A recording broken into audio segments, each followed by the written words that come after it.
Hola, ¿qué tal? Estamos nuevamente acá en los medios de la Universidad de Santiago, radio y televisión, además en el marco de una conmemoración importante a nivel país, algo que además es relevante para nuestra universidad en el contexto de un nuevo aniversario del golpe de Estado en nuestro país, donde también, como casa de estudios, como institución, tenemos mucho que aportar.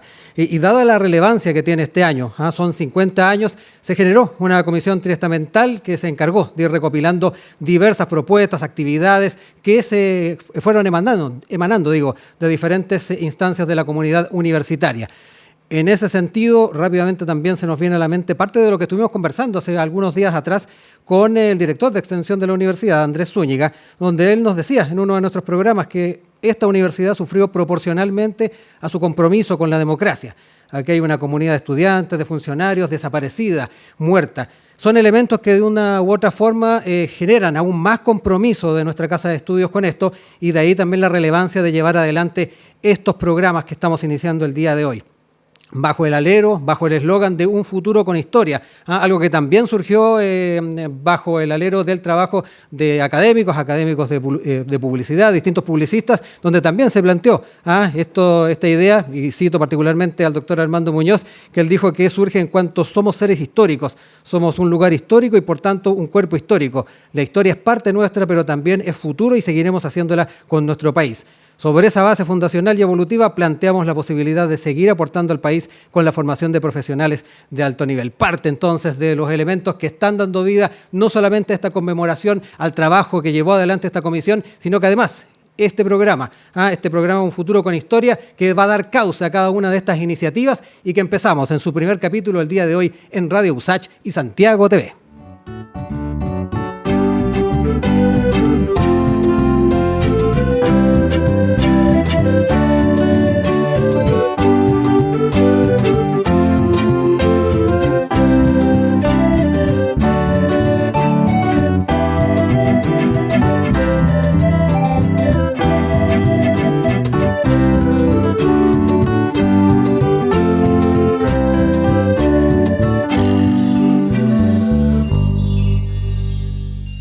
Bien, y como es también bastante relevante es ir conociendo la posición que se ha tomado desde la perspectiva de distintas autoridades y particularmente desde la rectoría de nuestra universidad.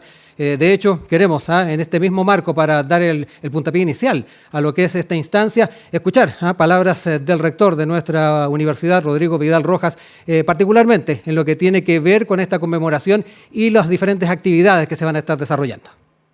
En septiembre del año pasado, 2022, yo propuse y formé la Comisión de Conmemoración de los 50 años desde el golpe de Estado para que nuestra universidad conmemore, voy a decir algo que tal vez no es tan correcto, pero como corresponde, estos 50 años que han pasado desde el golpe de Estado.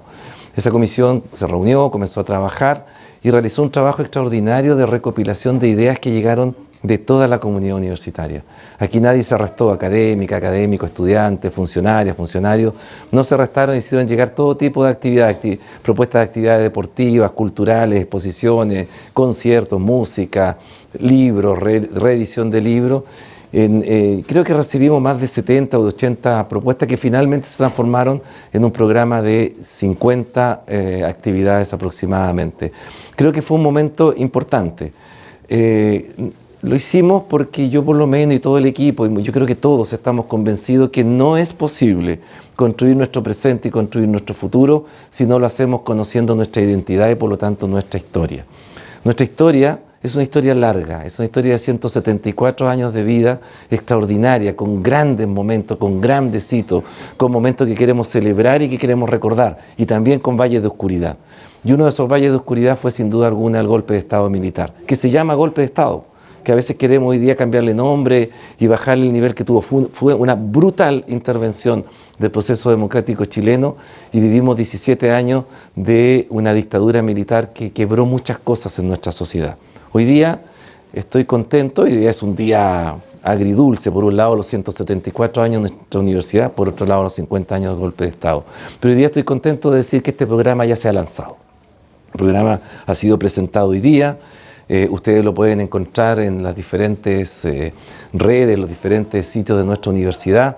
Lo pueden encontrar a través de código QR, en fin, en todas partes, y pronto lo tendremos también en impreso para que puedan participar. Y yo les invito a todas y a todas a que participen, a que vengan a acompañarnos. Hay muchas actividades. Ahora, las actividades comienzan ahora y se van a extender hasta noviembre. Pero ustedes saben que la conmemoración parte este septiembre de 2023 y probablemente el próximo año también vamos a tener otras actividades. La Universidad de Santiago quiere conmemorar, quiere construir memoria, quiere recordar para desde allí poder construir los próximos 50 años, no solo de nuestra universidad, sino que también de nuestro país. Y bueno, momento también de empezar a revisar las temáticas que queremos abordar en este primer programa y además ir dando un contexto de lo que de alguna manera lo estuvimos expresando en la primera parte, en la introducción que hicimos el día de hoy y que queremos también a su vez empezar a desarrollarlo con nuestros invitados del día de hoy. Antes, eso sí, también quería reseñar, muy en la línea de lo que queremos conversar el día de hoy, lo que fueron algunos de los conceptos que se barajaron en el marco de un seminario que se realizó en el Centro UC para el Diálogo y la Paz, 1973 a 50 años del golpe de Estado, lecciones desde el pasado y para hoy y el futuro. Hubo una mirada de rectoras y rectores, donde nuestro rector Rodrigo Vidal señaló que mientras tengamos una diversidad de emociones frente a lo ocurrido y datos no construidos o inconclusos, no vamos a construir una historia definitiva y menos una en común. Han pasado, dijo, 50 años del golpe militar y 33 años desde el retorno a la democracia, pero todavía queda mucho por escribirse. Son parte de los temas que también queremos empezar a conversar con nuestros invitados en este primer capítulo. Vamos a saludarlos de inmediato. Nos acompaña la doctora Cristina Moyano, decana de la Facultad de Humanidades de nuestra universidad. ¿Cómo está, decana? Muchas gracias por acompañarnos en este primer capítulo. Muchas gracias a ustedes por la invitación, Rodrigo. Y también queremos saludar al historiador académico también de nuestra universidad, Rafael Chavarría, también invitado acá. Muchas gracias por acompañarnos y dar vida a este primer capítulo. Hola, Rodrigo. Gracias por la invitación. Bueno, para empezar, queremos justamente entrar en un tema que se torna fundamental a la hora de ir adelante en lo que es esta iniciativa y que va de la mano con el rol que tiene no solamente una universidad pública, sino que la universidad nuestra, la Universidad de Santiago, heredera de la Universidad Técnica del Estado, a la hora de ir resguardando estos temas vinculados a la historia, a la memoria, a los derechos humanos, pero fundamentalmente dar ese contexto tan necesario en estos momentos, donde el tema del negacionismo, el tema del revisionismo puede ir generando cierta inquietud y me da la impresión que somos los llamados también a poner tal vez claridad en todo ese discurso. Decana, parto con usted. Bueno, yo creo que los momentos de conmemoración son momentos que más de claridad respecto de lo ocurrido, son momentos de grandes debates y de disputas donde las distintas interpretaciones, las distintas memorias, las distintas experiencias entran en un diálogo, en una convergencia y también muchas veces en una disputa respecto de cómo, qué queremos recordar hoy de ese pasado vivido. Entonces, es probable que nunca tengamos una historia definitiva, porque aunque se pueda avanzar en políticas de reparación, en búsqueda de verdad, siempre hay una cuota interpretativa, siempre hay una colonización del presente hacia el pasado, como dice Michel de Certeau, que nos obliga, nos hace necesaria la historia, precisamente en este diálogo de interrogantes a partir de este presente. Nosotros hace 10 años atrás, muchos historiadores e historiadoras nos reunimos en un gran seminario que se hizo en el GAM, en una de sus actividades, y en los 40 años del golpe había otro escenario y otro contexto sociopolítico, y creo que allí nos quedamos con la sensación, muchos y muchas, de que habían triunfado ciertas memorias hegemónicas y que la memoria del golpe como salvación y la memoria del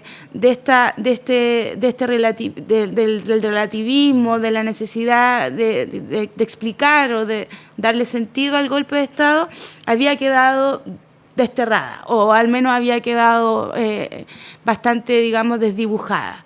Y 10 años después, varios procesos de por medio, eso no es así. Y eso es lo que demuestra la necesidad permanente de estar estableciendo estos nexos con el pasado.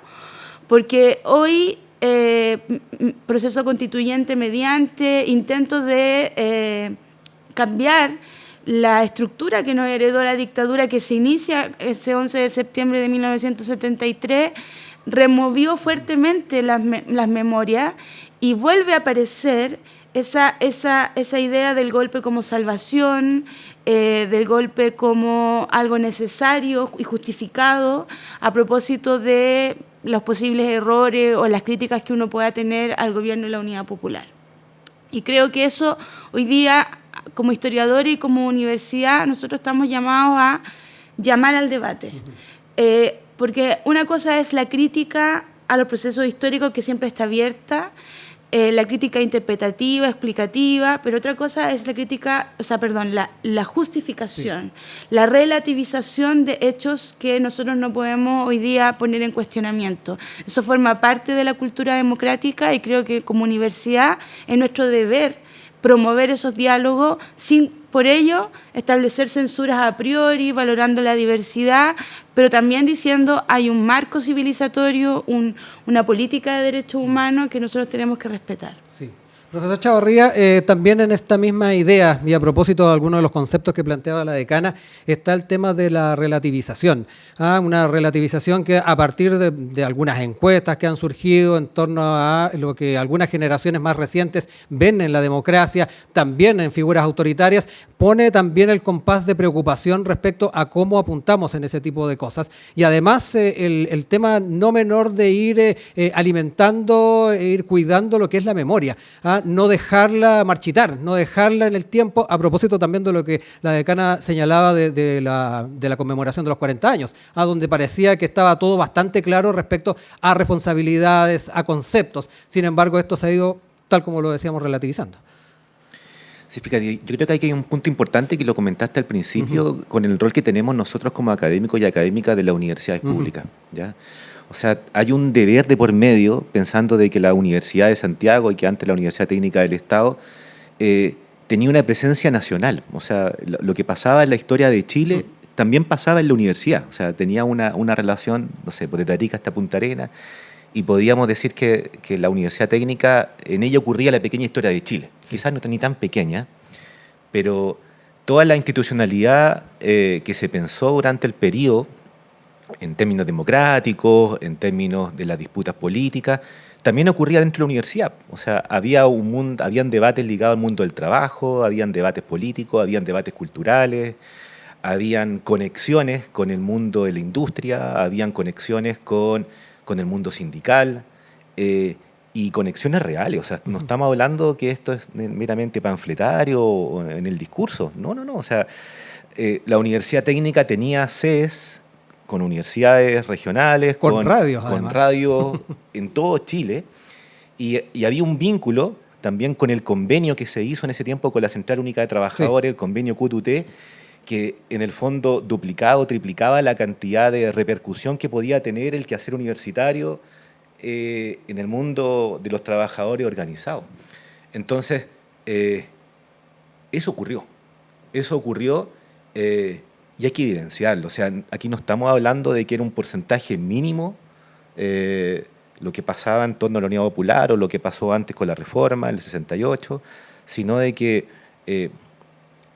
es un tema que hay que conversarlo, es un tema de que hay que visibilizar, y como comisión, cuando se pensó, uno de los elementos son las formas democráticas, ¿ya? Y la democracia no surgió, como algunos creen, en el año 90. Sino que la democracia es previa. Lo que pasa es que hubo un momento oscuro llamado dictadura, pero durante el periodo europeo hubo democracia. Y eso se puede evidenciar.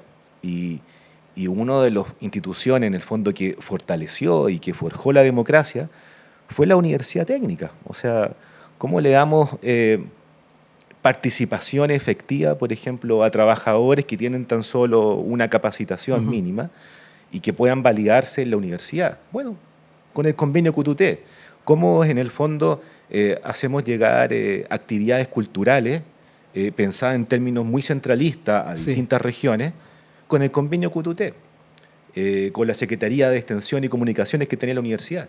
Entonces, quizás la universidad en su minuto suplía aquellas aquellos términos institucionales que el Estado no lo podía hacer. O sea, estamos hablando de que no había Ministerio de Cultura, por ejemplo, ¿ya?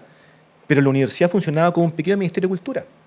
O sea, figuras emblemáticas, movimientos emblemáticos del periodo en términos culturales se dieron al alero de la Universidad Técnica. Entonces hay un deber de por medio, ¿ya?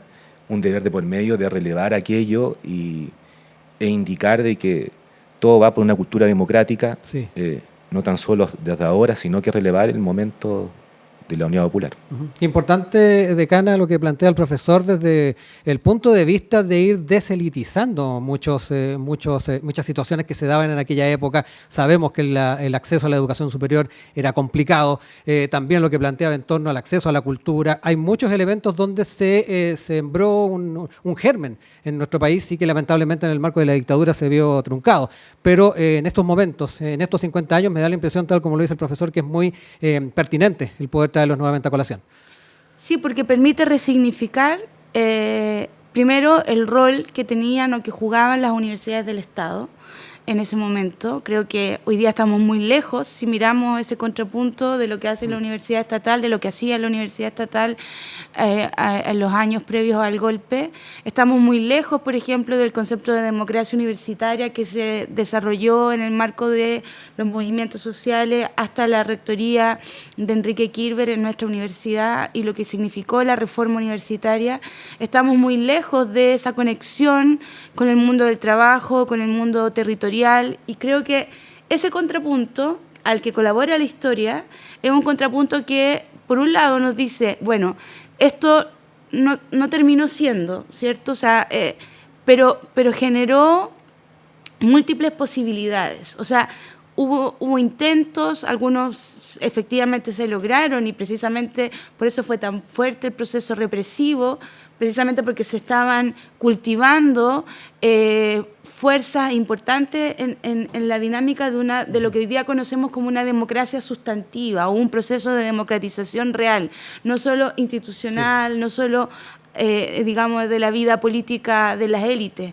Y eso lo promovió muy fuertemente nuestra universidad y las universidades del Estado en general, pero nuestra universidad en particular, y creo que como contrapunto es un buen alimento para repensarnos hoy día respecto de nuestro rol como universidad en el contexto que estamos, porque tampoco podemos decir vamos a retroceder 50 años, ¿cierto? No, porque hay otra normativa, pero esos ministerios a los que aludía también el profesor, que en ese tiempo no estaban y hoy pueden ser también un apoyo.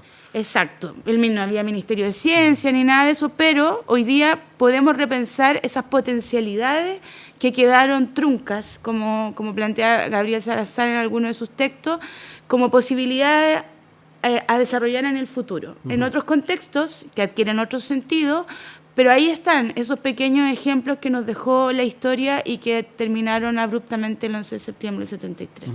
Profesor, también en esta misma dinámica, también a su vez es relevante ir proyectando la forma en que desde la academia actual podemos tratar de hacer florecer nuevamente ese germen. Ahí lo decía también la decana, hay que también adaptarlo a la época y el momento que estamos viviendo y a la institucionalidad que existe, que es muy distinta y da la impresión de que puede facilitar las cosas. Bueno, eso es uno de los desafíos. En realidad hubo un momento en que la academia se fue para adentro, ¿ya? Y uno de los desafíos que tenemos ahora de salir de manera efectiva a dialogar con las distintas comunidades. Comunidades en términos territoriales, las más cercanas, las más lejanas, pero comunidades al fin y al cabo. Ese es uno de los desafíos que tenemos y uno de los desafíos pendientes que podemos incluso, un poco para seguir caminando, mirar lo que se hizo en este minuto durante la Unidad Popular, de cómo efectivamente había un diálogo con las necesidades del país.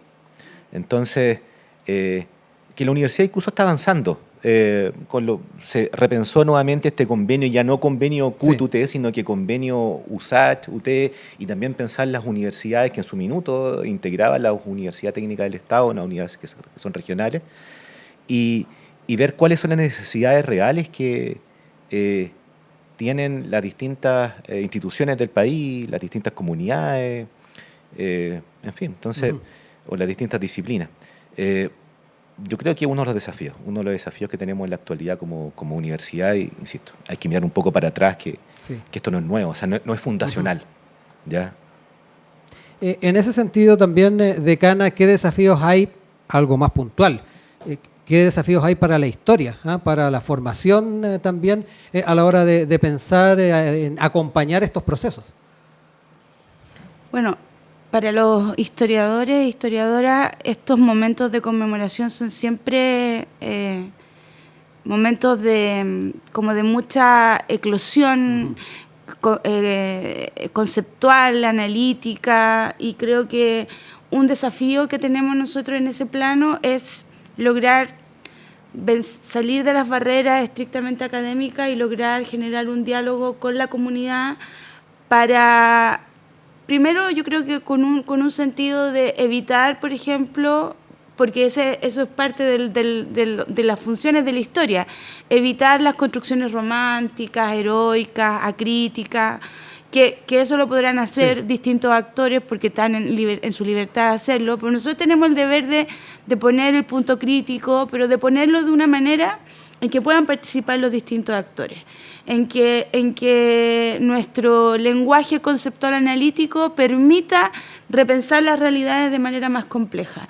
Y en ese sentido creo que hoy día, más que nunca, y al alero de esta conmemoración, es relevar, por ejemplo, todo lo que tiene que ver con la formación ciudadana, lo que significa ser ciudadano del siglo XXI y en la sociedad en la que nosotros vivimos, lo que significa el respeto por una democracia que es distinta de la del año 70, por procesos, digamos, por formas de participación que también han ido cambiando, y creo que en ese sentido, formativamente, nosotros debemos incorporar estos elementos transversalmente a nivel curricular, primero en nuestras aulas, pero también en nuestra manera de divulgar el conocimiento, y por eso creo que programas como este son tan relevantes, porque pueden llegar a públicos que no son públicos expertos, que están debatiendo, porque hoy día hay una gran red de seminarios donde se están juntando los historiadores e historiadoras a debatir sobre los 50 años, y eso puede ser muy positivo para el crecimiento de las fronteras disciplinarias, pero si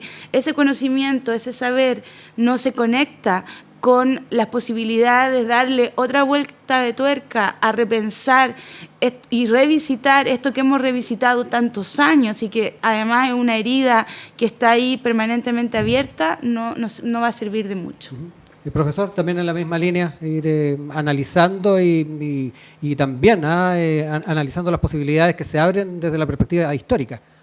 Yo quiero agregar otro punto más, que el punto aparte de la línea histórica, la línea de la gestión cultural. Además. En el departamento donde trabajamos con Cristina, también en la línea de gestión cultural. Y la gestión cultural, además de pensar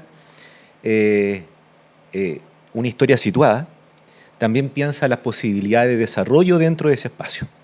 Entonces hay una doble dimensión quizás ahí, analizar lo que ocurrió y por qué ocurrió, y ver quizás algunas posibilidades dentro de ese espacio para mejorar la vida, ¿ya?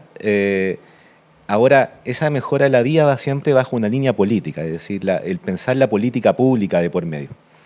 Y yo creo que es ahí donde también este programa, y complemento lo que dice Cristina, es fundamental, porque la política pública tradicionalmente se ha entendido bajo una élite que la construye, pensando a los de abajo qué es lo que quieren tener, pero las políticas públicas del siglo XXI no tienen que ir por ese lado, o sea, tienen que ser participativas, viendo cuáles son las necesidades efectivas que quieren en el fondo las comunidades, y es ahí donde nosotros estamos.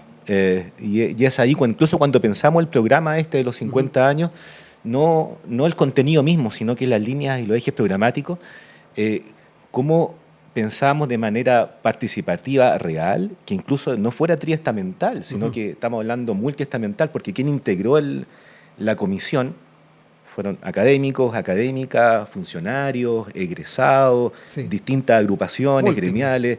Entonces, efectivamente hay participación, y no solamente la nomenclatura, sino que ver cómo todos estos actores que ya se transforman en el fondo en un agente cultural, así que inciden en el quehacer universitario, pueden proponer. Y además de proponer, que indiquen cuáles en el fondo pueden ser otras actividades que otras personas pueden proponer para aumentar en el fondo un programa que tenga un diálogo directamente con estos ejes, que son los ejes que comentó recién Cristina, lo intergeneracional, lo de la permanencia y la transversalidad en los usos de las memorias. Yo quería recordarles que estamos junto a la doctora Cristina Moyano, historiadora, decana de la Facultad de Humanidades de nuestra universidad, también con el historiador y académico de nuestra universidad, Rafael Chavarría. Les recordamos además que estamos en el programa Un Futuro con Historia, primera edición que estamos realizando el día de hoy. Vamos a invitarlos a todas y a todos a una pausa muy breve y al regreso seguimos dialogando acá en Radio USACH y Santiago TV. Estamos de vuelta aquí en Un Futuro con Historia. Estamos por Radio USACH 94.5, también por el canal 50.1 de Santiago TV, en este primer programa de esta temporada que estamos teniendo, junto a la doctora Cristina Moyano, historiadora, decana de la Facultad de Humanidades de nuestra universidad, y el historiador y académico Rafael Chavarría. Vamos a ir ahora a hablar un poquito más de las actividades que se van a estar desarrollando en el marco de esta conmemoración. Ya citamos que hubo un trabajo de una comisión que estuvo presidida por usted, sin ir más lejos, decana, pero de aquí en adelante vienen varias actividades que va a ser pertinente el poder reseñar para dar pie y para que también la comunidad universitaria, quienes nos están viendo y nos están escuchando, puedan conocer lo que se va a estar desarrollando. Y frente a ello es bien relevante el vínculo que va a tener cada una de estas actividades con la temporalidad de lo que fue la época que estuvimos viviendo en la Universidad Técnica del Estado y particularmente lo que fueron esos años previos al golpe de Estado. Decana, le dejo ahí la palabra para poder dar también esa introducción. Bueno, las actividades tienen varias particularidades. Uno, que se construyó una agenda programática a partir de un debate respecto de cómo queríamos recordar el golpe a través de distintas instancias artístico-culturales, académicas y políticas también. Y hicimos un llamado, llegaron muchas actividades, algunas las propusimos los miembros de la comisión, y eso generó un programa que tenía como centro que todas las actividades se vincularan de alguna u otra manera con tres grandes sentidos. Uno, que no nos quedáramos centrados solo en el episodio golpe de Estado, sino que el golpe de alguna u otra manera es un parteaguas entre una época que termina, ¿cierto?, y una época que se abre, y por eso la temporalidad, va previo al golpe de Estado y sobrepasa el 11 de septiembre del 73, también llega lo que implicó la dictadura militar. Y eso no para poner al golpe ni para justificar el golpe ni nada, sino que para poner el golpe como un acontecimiento efectivamente articulador de dos tiempos. Y eso implicó entonces cómo repensábamos, por ejemplo, el periodo previo al golpe de Estado, sin que eso nos llevara a decir, porque hubo procesos de democratización, porque hubo organización sociopolítica en la universidad, porque hubo reforma universitaria, porque elegimos triestamentalmente al rector, todo eso, consecuencia igual golpe de Estado. Sino que poner al golpe como un acontecimiento que en términos traumáticos no puede ser nunca justificado, pero sí poner y relevar a los actores en su agencia, todo lo que se había construido en términos de articulación y sociabilidad. Y eso llevó a que nosotros tratáramos de actuar de la misma manera como comisión. Entonces, nosotros pusimos ejes centrales, que las actividades fueran transversales en términos de transversales que cruzaran distintos ejes, que fueran intergeneracionales, es decir, que no solo estuviéramos remitidos, por ejemplo, a quienes fueron sobrevivientes de la época, sino que también a actores contemporáneos que no vivieron ni estuvieron ni cerca de vivir, ni siquiera tampoco la dictadura militar, y por lo tanto que cruzaran las distintas generaciones y que tuvieran este sentido crítico, ¿cierto?, de mirar el pasado a la luz del presente. Y ahí se generaron instancias que, podríamos decir, reticularmente se fueron gestionando, porque si ustedes pueden analizar el programa tiene actividades organizadas institucionalmente, pero también otras organizadas por actores de la comunidad. Y eso es lo más valioso que tiene este programa, digamos, esta agenda, porque tiene actividades que van desde cuentacuentos hasta la vuelta a poner en escena lo que fue la exposición que iba a ser Allende el día del golpe de Estado, por la vida siempre, tiene conciertos, tiene seminarios, tiene la edición de una colección editorial, es decir, tiene múltiples actividades que no hay que mirarlas como separadas, claro, sino que hay que mirarlas, como te digo yo, reticularmente, como una gran red de agencia cultural para repensar críticamente estos 50 años entre golpe de Estado y dictadura militar. Profesora, a la luz de lo que nos expone la decana, queda la impresión, y también tomando parte de lo que nos señalaba en el bloque anterior, de que el tenor de las actividades que se van a desarrollar van muy en el espíritu de lo que fue la Universidad Técnica del Estado, en esa diversidad que recién también nos reseñaba usted, no solamente en lo académico, no solamente en lo cultural, artístico, es bien diverso lo que se está planteando. Sí, es bastante diverso y la forma en que fue elaborado también fue diversa, ¿ya? Y en ese sentido toma el espíritu democrático que tenía en la época de la participación. Exacto. Para poder elaborarlo.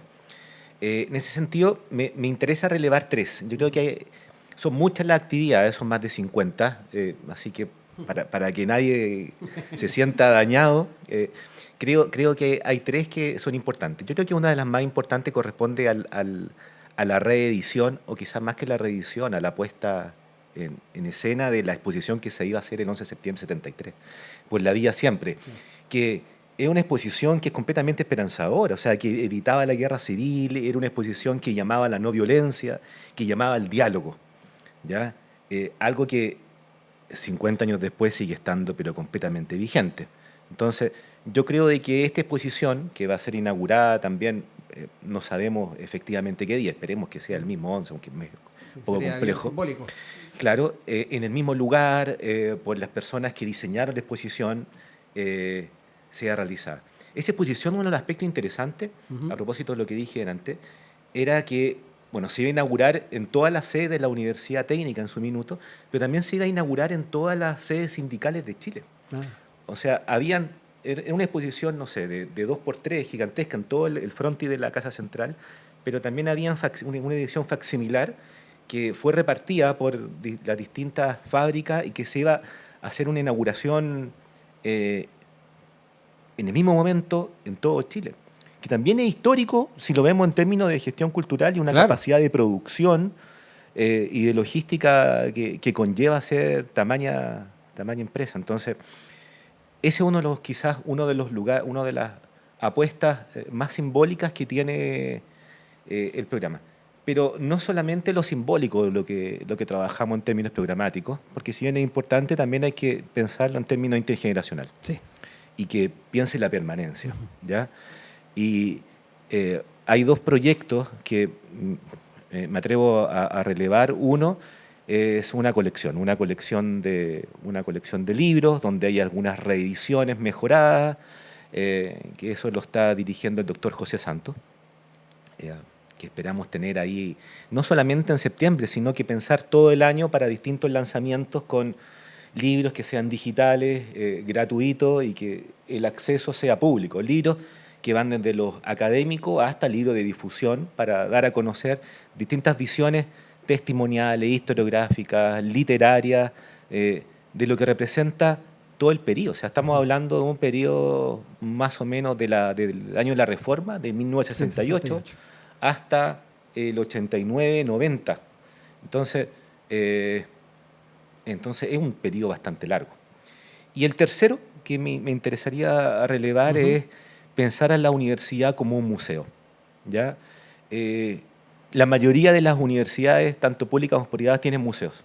Y nuestra universidad tiene tan solo un museo, que es un museo ligado a las ciencias médicas. Y estamos pensando en este caso un museo de sitio. O sea, la universidad en su conjunto fue un espacio donde ocurrieron procesos históricos, hechos históricos, y como dije al principio, pasó a la pequeña historia de Chile. Exacto. En la universidad. Entonces, es un museo interactivo que uno puede caminar con un paisaje sonoro, creado, ficcionado, de acuerdo a distintos relatos, con líneas historiográficas e hitos museográficos definidos, con arte y cultura, memoria y violencia, partidos políticos, en fin, y que en el fondo marca el inicio de pensar a la universidad también como un espacio patrimonial. Porque en este minuto hay 3, pero el día de mañana podrían haber 4, 5, 20 distintas rutas patrimoniales y que estén trabajadas con una visión bastante horizontal. Por un lado, el mundo académico, el mundo testimonial y también el mundo ficcionado que puede hacer el mundo del arte con respecto a una misma situación. Entonces, relevo esos 3 a propósito de las líneas de trabajo, transversalidad, intergeneracional y de la memoria. Son grandes insumos además para promover lo que es la reflexión, ¿eh? Lo que es la reflexión en torno a la época, la reflexión también trayéndolos a nuestro presente, tal como lo expresaba también el profesor Chavarría, y me da la impresión de que esa diversidad va a permitir arribar a ese objetivo. Yo creo que también es fundamental de que, dada esa intergeneracionalidad, va a ser relevante que eso tenga también como correlato una reflexión amplia. Bueno, esa es la idea, digamos, cada actividad tiene un objetivo en sí misma y algunas actividades que van a, digamos, a suceder y van a terminar, pero van a dejar una huella reflexiva respecto de lo ocurrido, desde una cicletada hasta este museocito que está destinado a permanecer, a enriquecerse con el tiempo. Estos libros son distintos tipos de actividades que van a jugar ese rol, como diría Stern, de nudos de memoria. O sea, la idea de este historiador norteamericano de los nudos de memoria es que te saque de tu cotidianidad, que estos meses que nos quedan caminando por la Universidad de Santiago, yendo a dar una prueba, a dar una clase, te encuentres con una actividad que te saque de ese flujo continuo de tu vida y te ponga en un plano reflexivo y te lleve a un ejercicio crítico. Y eso es lo que esta comisión y este programa de actividades busca promover. Que de repente uno no sabe, va a tomarse un café con un colega y se encuentra con esta exposición o con plantando unos árboles. O sea, creo que todo lo que se va a generar, digamos, en el marco de esta actividad son pequeños nudos que nos van a ir generando una reflexión individual que va a potenciar discusiones colectivas y que seguramente va a potenciar también nuestra propia ciudadanía universitaria. Claro, porque ahí nos encontramos además con actividades que tal vez son más de corte más convencional, como puede ser una suerte de seminario, o lo que puede ser también la presentación de un libro, pero hay elementos de la cotidianidad que también están incorporados. Una cicletada genera un llamado a cierto sector de nuestra comunidad y eso también aporta para que puedan arribar entonces a estos conceptos y generar la reflexión, profesor. Sí, yo creo que todas las actividades que están programadas tienden a ser un activador de la memoria. O sea, en sí mismo la actividad no tiene sentido si no activa. Entonces, es como el museo. O sea, el museo es un museo, no va a ser un museo estático así del siglo XIX, ese que no se puede tocar. Este se puede tocar, claro, se puede escuchar. Si hubiéramos tenido los recursos, quizás también hubiéramos buscado un asunto de sentir algo con el olfato, pero claro, se puede ver, se puede escuchar, en fin, se puede tocar. Entonces, yo creo que está pensado de esa manera, de pensar a los patrimonios no como una lógica monumental, estática, sino que viva, tocable, vivible y que genere en el fondo preguntas. Sí. ¿Ya? Pensar un poco como es uno de los lemas del Museo de la Memoria de los Derechos Humanos, que el museo es una escuela. O sea, pensar efectivamente no solamente el museo que se va a transformar en la universidad, sino que la universidad sea una escuela en el amplio sentido de la palabra, formativo con las aulas, formativo en el momento que yo voy y que tiene marcas en el suelo, en las murallas, y que puedo construir en el fondo país y que lo que ocurre dentro de la universidad es un reflejo de lo que está pasando a nivel nacional e internacional. Sí. Y a propósito también de las experiencias, ahí nos decía que también tal vez habría sido importante o para otra oportunidad tal vez incorporar temas sensoriales a la hora de generar ese museo. Con eso también apuntamos a las nuevas generaciones que tienen otra forma de percibir y además de recibir cada uno de los conceptos y propuestas que se hacen. ese tipo de actividades justamente llegan a ese sector de la población. Claro, y también pensando, o sea, porque una cosa es una actividad, pero después cómo le damos, aumentamos una audiencia, porque si no la audiencia en algún minuto se va a acabar. Claro, en la universidad somos más de 30.000 personas, Sí. entre trabajadores y estudiantes, pero en algún minuto ya los trabajadores y estudiantes van a mirar todo lo que está ocurriendo y es necesario salir. Y quizás no hay que esperar salir cuando se acabe en esta audiencia, sino que hay que salir ahora. Y es un poco lo que estamos haciendo en este minuto para vincularnos de manera efectiva con los territorios, con distintas instituciones, o como acaba de decir acá Cristina, por ejemplo, cuando se planten los árboles. Se van a plantar 88 árboles en la universidad, en un sector emblemático que está junto a la Casa Central, pero no un hecho aislado, sino que se van a plantar en más de 100 espacios universitarios, sitios de memoria en Chile. Y tiene un sentido.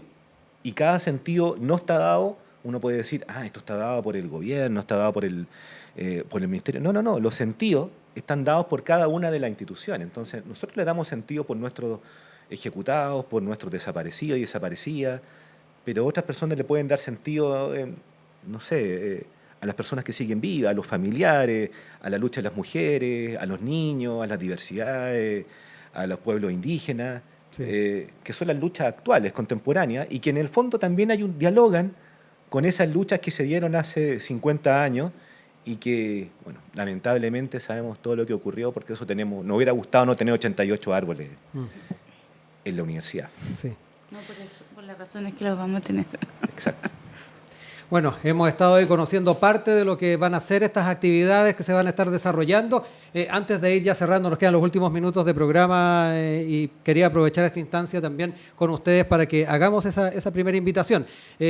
Vamos a tener estos programas, vamos a tener distintos invitados que nos van a ayudar a comprender muchas de estas actividades, pero quiero aprovechar la presencia de ustedes acá para hacer esa invitación a la comunidad universitaria, a estar atentos al entorno, a estar atentos a cada una de las actividades, porque tal como lo decíamos, muchas van a ser de carácter cotidiano y tal vez van a también llegar muy profundo en los corazones de todas y todos. Decana. Sí, bueno, yo invito a toda la comunidad universitaria y a todas las personas, incluso fuera de la universidad, a interiorizarse de este programa, a asistir a las actividades y sobre todo después de vivir la experiencia de la actividad, que esa emocionalidad despierte una reflexión. Todo ejercicio reflexivo sobre la vida y el momento en que estamos viviendo colabora a generar ciudadanos más empoderados y más críticos. Y si nosotros logramos esto con esta conmemoración, estamos cumpliendo parte de nuestra misión como universidad pública. Profesor, también ahí le dejo el espacio para hacer esa invitación.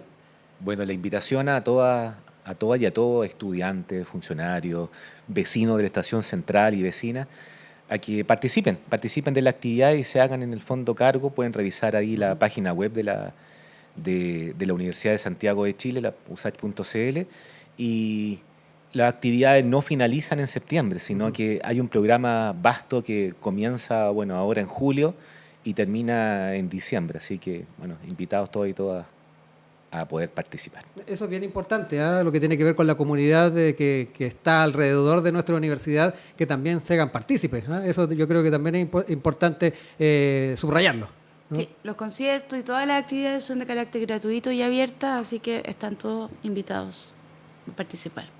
Perfecto, yo quiero agradecer que hayan estado en este primer programa de Un Futuro con Historia a la doctora Cristina Moyano, decana de la Facultad de Humanidades, y también al historiador y académico de nuestra universidad, Rafael Chavarría. Muchas gracias por haber estado en este primer espacio, este primer programa. Bueno, se vienen varios aquí en adelante, así que también la invitación a todos y a todas a que nos sigan sintonizando. Muchas gracias a ambos. Muchas gracias. Gracias. Y bien, nosotros dejamos hasta acá esta primera edición, este primer capítulo de nuestro programa. Queremos invitarlos a que estén con nosotros en la próxima oportunidad, donde vamos a seguir analizando temas vinculados a este futuro con historia al alero de la Universidad de Santiago por Radio USACH y también por Santiago TV. Que estén muy bien. Hasta pronto.